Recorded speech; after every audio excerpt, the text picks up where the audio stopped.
happy to call Ryan to the mic.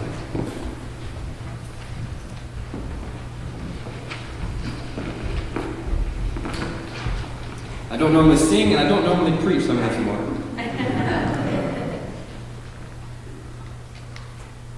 I don't know if it helps. I see people do it all the time. Let's see.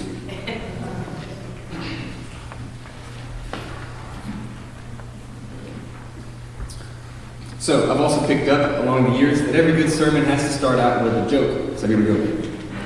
Dad, I want to ask you a question, said little Joshua after his first day of Sunday school. Of course, says Dad, anything.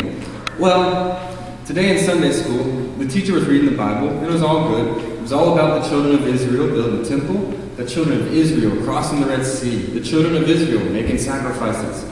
So, what's your question? The dad asked. Well, didn't the grown-ups do anything back then?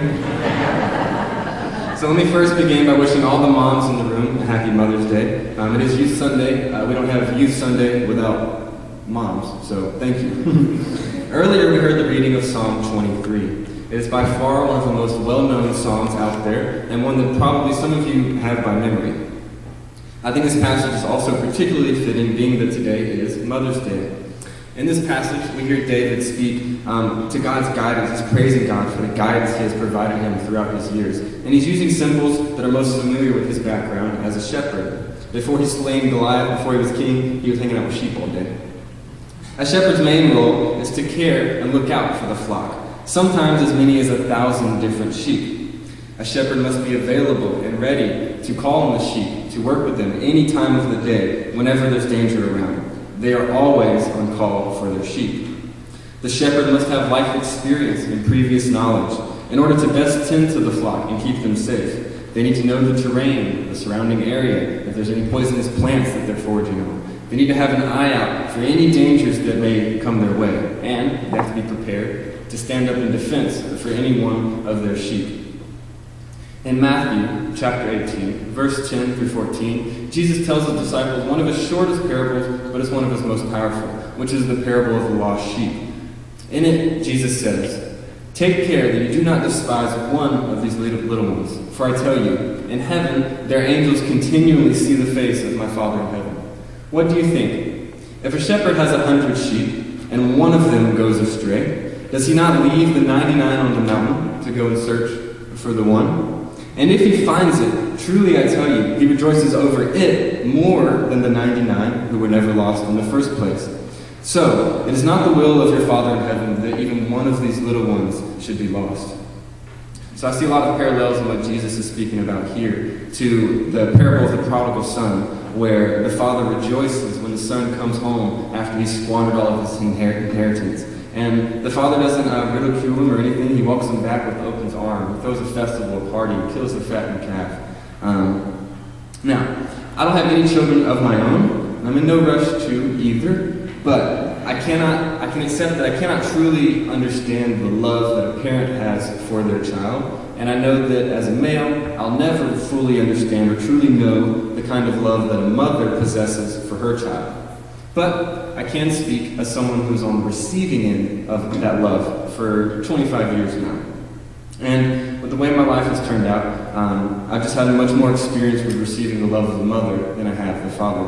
You see, from the age of 10 to 12 years old, I went through some pretty rough stuff. It's already rough as a kid, just all the changes that happened.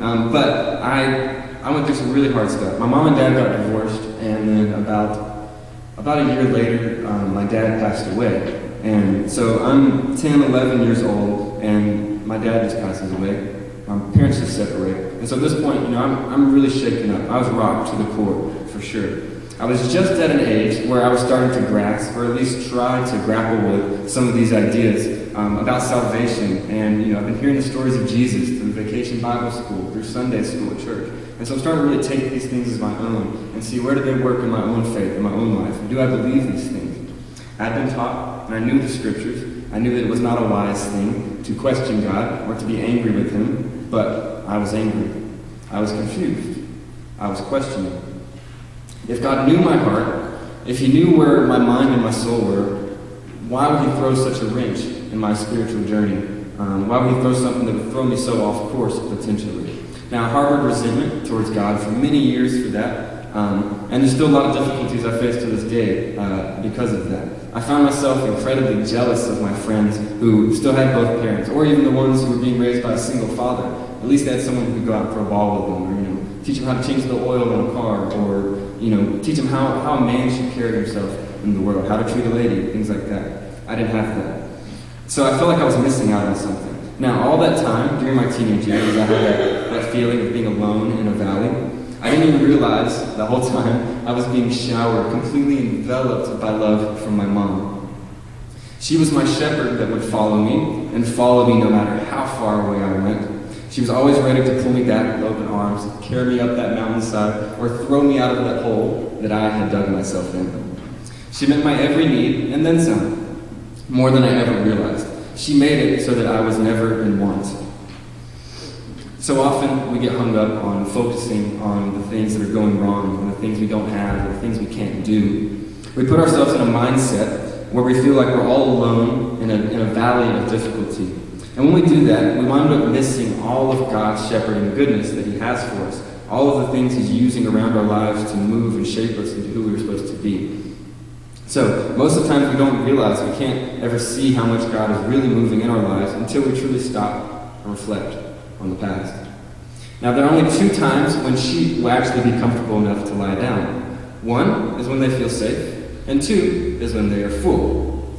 Like for so many of us, and for me, it was my mother that was always there. She was the one leading me beside the still waters, both spiritually and literally, by all those trips to the beach we would take after school.